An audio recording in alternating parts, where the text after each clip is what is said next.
1947 में सिर्फ भारत के ही 2 टुकड़े नहीं हुए थे, सेना भी 2 टुकड़ों में बटी थी।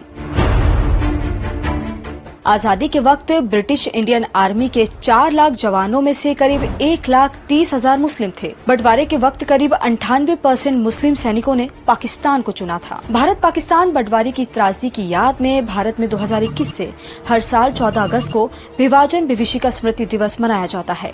बंटवारे के सुने अनसुने किस्से की इस कड़ी में बात सेना की।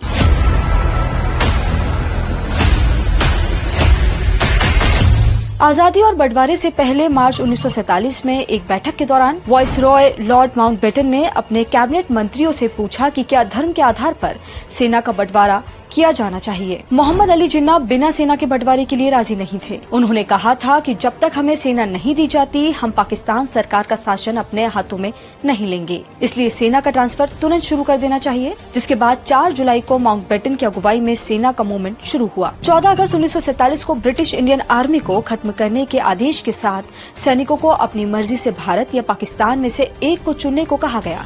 हालांकि इसमें एक शर्त थी। इस पर HML पटेल अपनी किताब राइट्स ऑफ पैसेज में लिखते हैं कि पाकिस्तान का कोई मुस्लिम इंडियन स्टेट और भारत का कोई गैर मुस्लिम पाकिस्तान के सशस्त्र बलों में शामिल नहीं हो सकता। लेखक John Connell sir cloud Auchinleck की बायोग्राफी में लिखते हैं, सेना का बंटवारा 25 अप्रैल को ही तय कर लिया गया था।